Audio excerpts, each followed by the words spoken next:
Hi, my name is Zarak, and I want to share my life story with you. I was born August 17th, 1974 in Toronto, Canada, to parents who immigrated from Pakistan. I grew up in a small suburb outside of Toronto called Scarborough, and it was pretty rough. I dealt with a lot of bullying, a lot of racism, and just didn't feel like I fit in. Never knew how to play sports, never got chosen for the team, so I was a pretty insecure, scrawny kid. My mom was a secretary, my dad's a courier, and they basically lived check to check.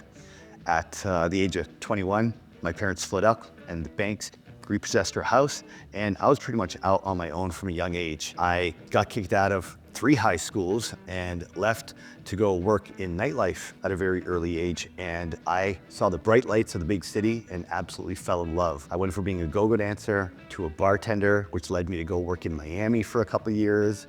Working down in Miami, I learned from the best in the world in the nightlife and hospitality space, and that taught me what a promoter was. So when I moved back to Toronto in 1999, I started throwing parties in the downtown Toronto entertainment district, and those parties blew up. And for the next 3 or 4 years, my partner and I, we were killing it. We were hosting parties for celebrities and athletes and millionaires and billionaires, and we were living the life, but we knew there was something more that we needed to do. In 2003, I got approached to open up a restaurant. It was a cool, modern, fusion Japanese restaurant called Blowfish, and we absolutely crushed it.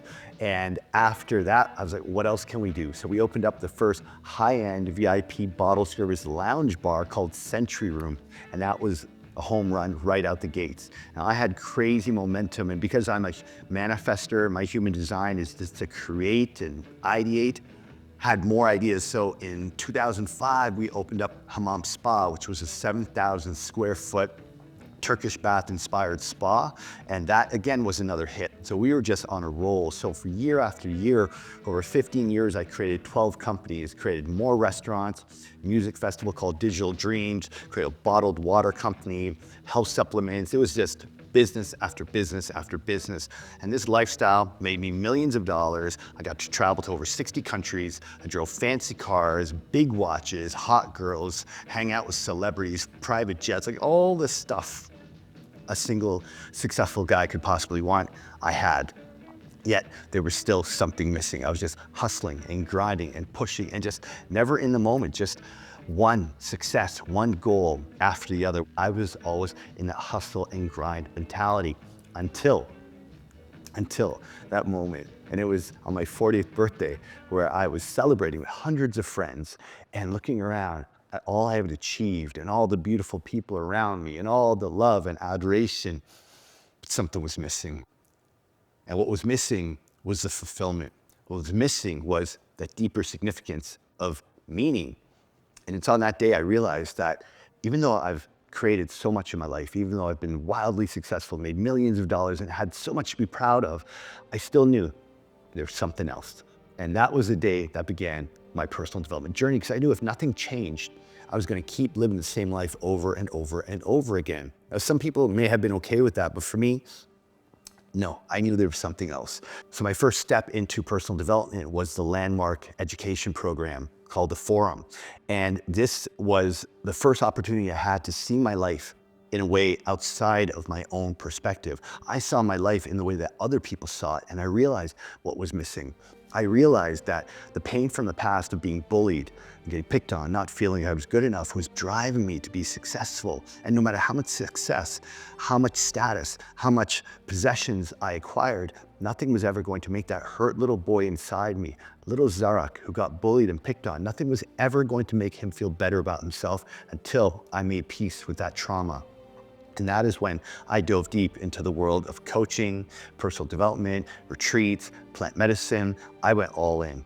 And for 2 to 3 years, I was so engrossed into the world of personal development that I got to peel back the layers and understand why I was blowing money, buying things I didn't need to impress people I didn't like, why I was looping the same relationships in my life, dating the same person, same scenario over and over again, just in a different body each time, why I was not being responsible with my money, and why I was still pursuing projects that weren't fulfilling, but just satisfied that superficial need for success.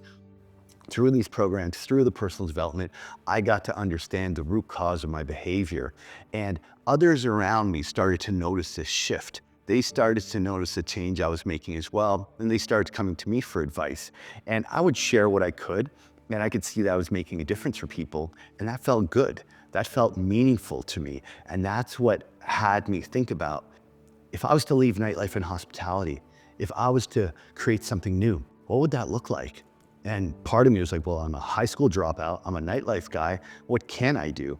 That imposter syndrome kicked in, and I wasn't really sure what I was going to do next. However, I knew that I love to travel. I love fitness. I love eating good food and meeting like-minded people. And I wanted more people to know about personal development. I wanted them to experience what I was achieving. And I came up with the idea of hosting a retreat. So in 2018, I hosted my first Alive experience in Nosara, Costa Rica. And from that very first trip, I knew this is what I want to do. It's actually, as I talk about it, I get the hair standing up on my arms, that I just knew this is what I want to do. It sparked a passion in me that I hadn't felt in years. And it was on that very first trip that I pulled out my phone and I emailed my partner and I told him I'm closing down the restaurant. Blowfish had been open 15 years and we'd been going through some ups and downs, and we were about to begin a whole new renovation and kick it off again after 10 years. And I just decided, no, I'm done. And in that moment, because I was a majority investor, I had over $1 million invested into that restaurant. And I chose to walk away from that money. And I chose to close my business to focus on something new, because I had discovered something that was bigger than me. I had discovered something that was purposeful, something that would be my legacy. Now, I had no idea at the time that I was going to become a coach. I had no idea actually where any of it was going to go. I just knew that that old part of my life, all that I had achieved, that chapter was done and it was time for something new. So I'd hosted another retreat a few months later in Whistler, British Columbia. And after that one, I knew yeah, I'm going all in on this. So within a few months, I had divested, I had let go of the things in Toronto. I had decided to move to Costa Rica, burn the bridges, and go all in on retreats. And I did so for the following years. I hosted retreats in Bali, in Muskoka, in Sedona. I'd hosted, I think, about 9 or 10 retreats before COVID came along and put a stop to all of the travel and all of my retreats. Now, I had already begun my professional coach training certification around that time, because people were coming to my retreats having powerful breakthroughs and then going home and needing the support. Being like, okay, I had all these epiphanies, all these new ideas. What do I do now? I wanted to be the coach to continue to support them when they got home. So when COVID happened, and retreats were on hold and people are at home and they're thinking, what am I gonna do with my life?